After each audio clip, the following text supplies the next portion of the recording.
Matapos ang panalo sa Kokuyo Hills ay bumisita si Riboko kaya tinanong agad ni Sei kung ano ang pakay nito. Nakiusap si Riboko na itigil na ni Sei ang panaginip na pagkaisahin ng Middle Kingdom. Iginagalang niya daw si Sei dahil sa tagumpay sa Sai Castle at maging siya ay nais na rin matapos ang mga digmaan. Subalit nagbabala ito sa maraming buhay na mawawala kung pagpipilitan ni Sei ang kanyang pangarap. Di nakapagpigil si Shohei-kun pero di siya pinansin ni Riboko at sa halip ay iminungkahi nito ang Seven Nation Alliance. Naisip ni Shobo na mahirap ito dahil dalawang alyansa pa lang ay mahirap nang ma-maintain. Kaya sinabi ni Riboko na ang hangarin ng magiging alyansa ay kapayapaan at kung sino ang di sumunod ay wawasakin ang 6 na kaharian.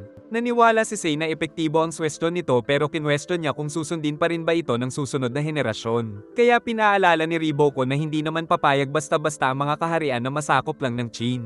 Nakahanda daw si Sei na mabahira ng dugo kaya hinikayat niya si Riboko na pasukuin ang kanyang hari kung ayaw na nito ng patayan ngunit di ito nagustuhan nila Kane at nagbabala pa si Riboko. Napatanong si Shohei-kun kaya sinabi ni Riboko na ang unang matatapos daw ay ang Qin dahil siguradong pagtutulungan na naman sila ng ibang mga bansa. Kaya sinabi ni Shohei na tatapusin nila ang show gamit ang kanilang mga general bago pa ito mangyari. Pero nagbanta si Riboko na no match sa kanya ang kanilang mga general. At bago umalis ay sinabing ang Qin ang mawawasak sa digmaang ito. Nais ng mga vassal na patayin na ngayon si Riboko. Sagot ni Kayoko na di nila mapapasunod ang show kung di nila natalo si Riboko sa battlefield. Dahil sa usapan ay nawala na ang mga agam-agam nila Riboko kaya pinag-utos niyang mangalap agad ng 20,000 troops. Na-turnover ang paghawak ng Kokuyo Hills sa Gakoka Force dahil nagsasagawa pa ng recruitment ang Hishin Force. Nakausap ng magkapatid si Shin at di nila alam na ito ang captain ng Hishin Force. Sinimulan niya ang tryout sa libo-libong nais mapasama sa 1,000 spot na kailangan ngunit maging sila Bihei ay naisip na di ito kakayanin kaya isa-isa nang bumagsak ang mga ito. Nais daw kasi ni Ten na mag-evolve sila dahil winalang-hiyalang sila ng elite force ni Keisha, kaya nais nilang mapili ang mga malalakas na bagong sundalo. Nagalit ang isang lalaki dahil dapat ay naglalaban daw sila ng espada. Kaya pinabigyan ni Suga ng tunay na espada ang mga ito pero tinalo lang niya ng wooden sword ang 10 makukulit. At sinabi ni Suga na kahit 100 pa niya ang sumugod ay di pa rin mananalo kay Captain Shin kaya napahanga ang mga ito. Nakita ni Shin na nabigo ang magkapatid na mukhang magagaling na archer. Alam ni Shin na nais ni Ten ng sariling archer squad.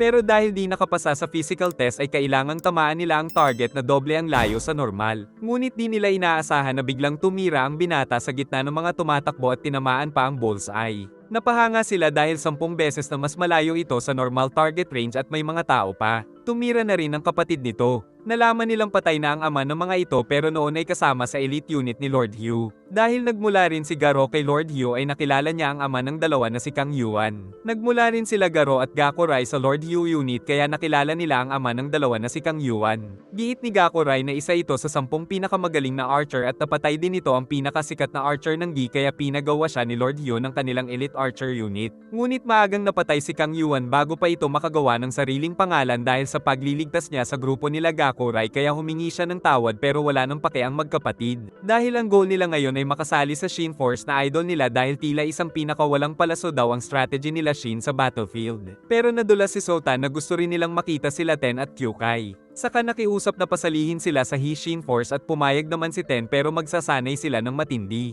At nang tignan ng target ay malupit talaga na archer ang dalawa. Dahil kay Sugan ay lalong na-inspire ang mga rookie na sumali sa Hishin Force. Kaya 1,000 nasa top physical shape ang na-recruit ng Hishin Force bilang paghahanda sa susunod na labanan. Palihim na nagtungo si Shobun-kun sa underground dahil alam niyang kakailanganin nila ang katalinuhan sa batas ng nakakulong ngayon na si Rishi. Gumagawa pa rin ng mga batas si Rishi kahit na alam niyang di na siya makakalaya ngunit tumanggi rin siyang tulungan sila Shobun. Kaya sinabi ni Shobun na pabor din ng yumaong si Saitoko sa nais ni Sei. Dahil dito ay naging interesado si Rishi na makipag-usap tungkol sa kung anong klaseng batas ang kailangan upang matupad ang pangarap ng hari. Saka nagmakaawa si Shobun upang pumayag itong tulungan sila. Pumayag naman si Rishi ngunit nagalit kay Shobun ang kanilang mga kasama. Kaya pinaliwanag ni Rishi na siya lang kasi ang may katalinuhan tungkol sa mga batas. Pinag-utos din ni Kingsei na tanggapin nila si Rishi dahil totoo ngang kailangan nila ito. Nag-request si Shohei-ko na umalis muna ang lahat. Nang sila na lang ay sinabi ni Shohei-ko na kung gagamit sila ng matinong taktika ay baka di nila masakop ang show dahil nagpapagawa na daw si Riboko ng mga base sa kanluran ng show upang pigilan ang pagsalakay nila mula sa Kokuyo Hills. Pero tataas ang porsyento nilang manalo kung susugod sila sa City of Yen na isang syudad ng show habang wala doon si Riboko. Ngunit delikado pa rin ito dahil maaari silang mapaligiran ng elite forces mula sa Kontan na capital ng Shou at kung mangyari ito ay katapusan na ng Qin. Gumawa sila ng maraming battle simulation pero lahat ng ito ay nauuwi lang sa pagkatalo ng Qin. Nagtungo na rin doon ang hari nang sinabi ni Moki na ang supply ng pagkain ang problema nila. Kaya nais ni Shohei na pag-isipan muna ito. Samantala nagsasagawa ng training ang bagong mga recruit bilang paghahanda. Nang dumating ang mensahe na ipinapatawag si Shin. Pagdating sa konyo ay nandoon rin sila Ohan at Moten at nagulat sila Shin na susugod sila sa City of Ye. Nang titigan ng board ay nalaman agad ni Moten ang impormasyon sa kanilang strategy. Babala ni Ohan na isa itong suicide mission dahil maaari silang matrap. Kaya sinabi ni Shohei na kailangan nilang maging flexible sa field upang maiwasan ito. At ang dahilan kaya individual unit silang tatlo ay upang magkaroon sila ng kakayahan na magdesisyon ng sarili. Saka nagtungo si Sei kaya lumuhad ang dalawa saka sinabing kung makagawa sila ng malupit na accomplishment ay gagawin na silang mga general. Kaya siniguro ni Shin na ibibigay nila ang lahat. Ngunit napatanong si Ten kung sino ang gagawin nilang commanding general. Nakahanda na ang buong hukbo ng Qin at naghihintay sila sa mga mamumuno. Tinawag ni Shohei Kon ang magiging commander na si General Konki.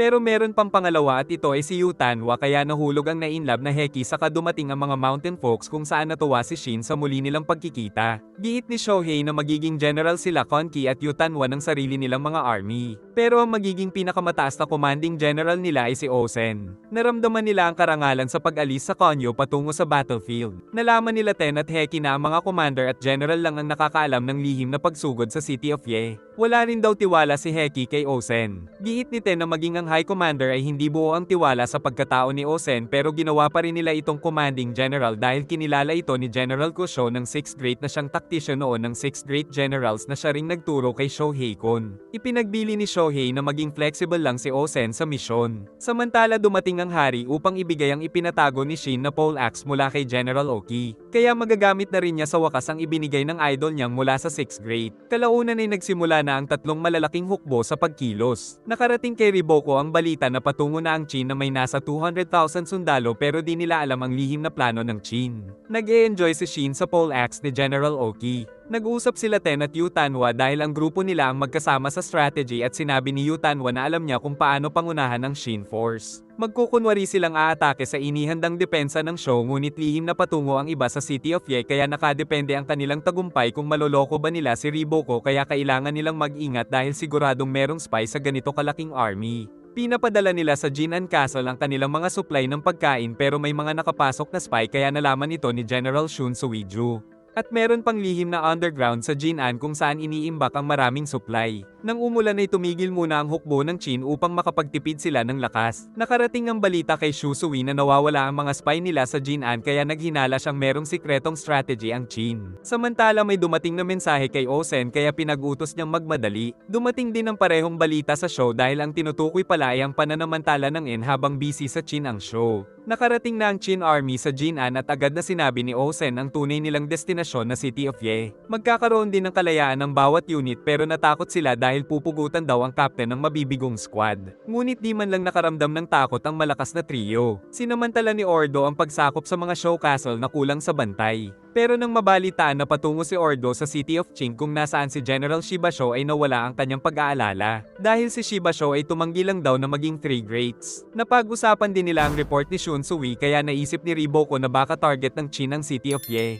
Dumating ang maraming messenger bird ni Riboko upang sabihin sa hari ng show ang pagtatangka ng Qin sa Ye na malapit sa kanila sa Kontan. Giit ng elder na dapat nilang ipadala ang mga natitirang sundalo upang pigilan ang Qin pero nais ni King Tojo na bantayan lang siya ng mga ito. Pinagtatanggol ni Prime Minister Kokukai ang desisyon ng hari dahil isa siyang sip-sip. Samantala pabalik na si Riboko para ipagtanggol ang City of Ye. Di pinapansin ng buong hukbo ng Qin ang maliliit na kastilyo ng show. Subalit dumating ang isang hukbo ng show para subukang pabagalin ang kanilang takbo. Pero di nagbagal si Osen dahil ang Konki Army ang humarap dito kaya nagpatuloy sila. Napatingin na lang si Naki sa dati niyang grupo sa kaniyaya na siya ni Sosui. Kalaunan ay nakita nilang nakikipaglaban na rin ang Gyokuhu Force. At di nagtagal ay may sumugod pang dalawang hukbo kaya tinapatan din ito ng Qin upang makapagpatuloy sila Osen. Nakarating sa konyo ang magandang progress ng kanilang pagsugod. Pagsapit ng gabi ay napag-usapan nila Ten na kasama nila sila Yu Tanwa sa naatasan na mananakop sa Laiwei na siyang national gate ng show. Kinabukasan ay nakarating na rin sila sa Laiwei kaya pinag-utos ni Osen na kumilos na sila Shin. Samantala naghahanda naman sa pagdepensa ang mga bantay sa national gate ng show. Gumawa ng mga hagdan ng Mountain Folks pero nag-alala pa rin si Moten kila Shin. Ngunit sigurado si Yutanwa na mabubuksan nila ang gate kaya maghintay na lang daw sila Shin dahil kumpiyansa ito sa mga elite force nila mula sa lagpas 100 na tribo dahil nagawa na ni Yutanwa na mapagkaisa ang lahat ng mga tribo. Nagsimulang mag-ingay ang mababangis na Mountain Folks at sa utos ni Yutanwa ay lalong lumakas ang war cry ng mga ito na nagpapayanig sa lupa at kahit sila Shin ay nakaramdam ng pagkatakot sa katuluyan ng sumugod na parang mga baliw ang mga ito. Nabahala si Ten na maging target lang sila ng mga archer. Ngunit nagawang makaiwas ng Famei tribe sa mga palaso. At sinubukan din nilang makapasok pero bumangga sila sa naisarado na gate saka inilagay na rin ng maraming hagdan. Nang mabalitaan ni Ohan na nagsimula na ang pag-atake sa Laiwei ay nais niya ng mauna kaya ipinaubaya kay Konjo ang pag-asikaso sa kanyang unit pero nais na rin daw umalis ni Konjo. Ginawa ng show ang lahat para walang makaakyat. Kinakabahan ng bagong recruit sa kanilang nakikita kaya pinakalma sila ni Kyukai. Samantala nakapili na ng magandang spot si Yutanwa. Naiinip na si Shin kaya sinabi niyang baka bobo talaga si Yutanwa pero nasa likod niya na pala ito upang manghingi ng backup sa kanyang mga archer kaya ipinadala ang Archer Brothers kasama ang dalawang shield.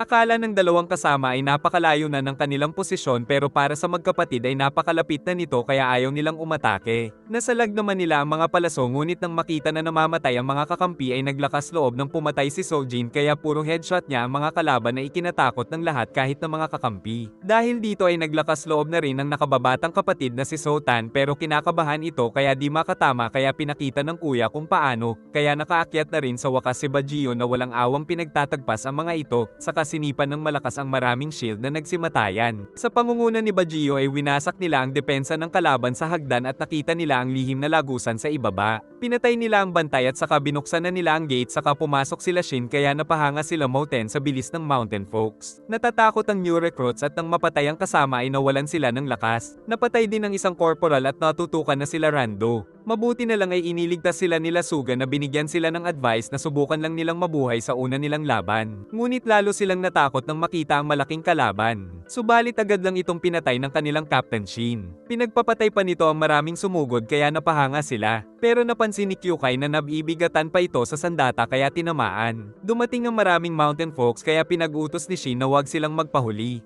Nang dumating sila Ohan ay nasakop na ng Chin ang Laiwei. Saka nakita nila si Shin na nagpapasikat sa itaas ng tore. Natigilan sila dahil napadaan si Osen na narinig nilang nais malaman ang sukat ng mga pader.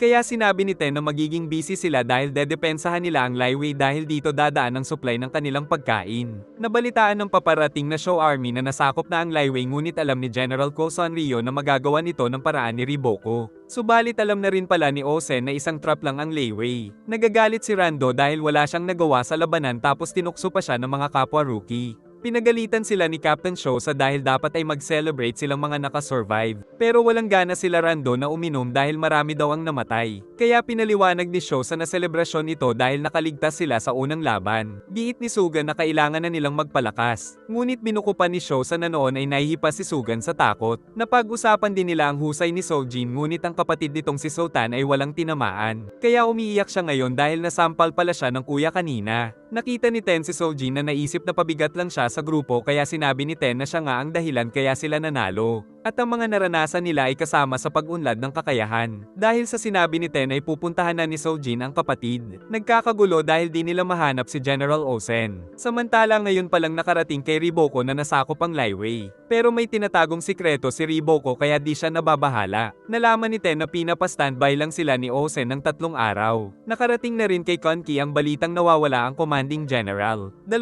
araw na ay di pa rin bumabalik si Osen. Nagtungo si Konki dahil akala niya ay 2 lang sila ni Yutanwa. Pagkaupo ni Konki ay sinabi ni Moten na alam nilang sinadyang mahina ang pundasyon ng Laiwei Castle pero walang ideya dito si Shin. Giit ni Ohan na ginawa ito ni Riboko upang madali itong mabawi at upang matrap nila ang sino mang pumasok sa teritoryo nila. Dahil dito ay di na nila magagamit ang strategy na ginawa ng High Commander. Giit ni Moten na may 3 options silang maaaring gawin. Una ay mag-iwan ng mas maraming bantay ngunit mahihirapan naman silang masakop ang Ye. Pangalawa ay ang ayusin ang kastilyo ngunit gahol na sila sa oras. Pangatlo ay ang umatras lumabas dahil dehado sila. Tutol si Shin sa pag-atres ngunit pabor ang mga kasama dahil sa panganib na maubos sila. Ngunit sinabi ni Conky ang ikaapat na opsyon na iwan nila ang Laiwei at sumugod ang buong hukbo at mabilis na sakupin ng Ye bago pa sila maubusan ng pagkain. Dahil si Osen daw ay kasalukuyan ng nasa Ye para tignan kung posible ito. Ngunit nang makita ni Osen ang disenyo ng bakod ay naisip niyang imposible itong masakop. Pinalabas niya ang mapa at doon mismo nag-isip ng strategy kaya kabado ang mga kasama. Sa kasamaang palad ay nakita sila ng mga bantay kaya agad na pinatay ni Ako. Dumating pa ang mas marami pero pinrotektahan pa rin nila si Osen.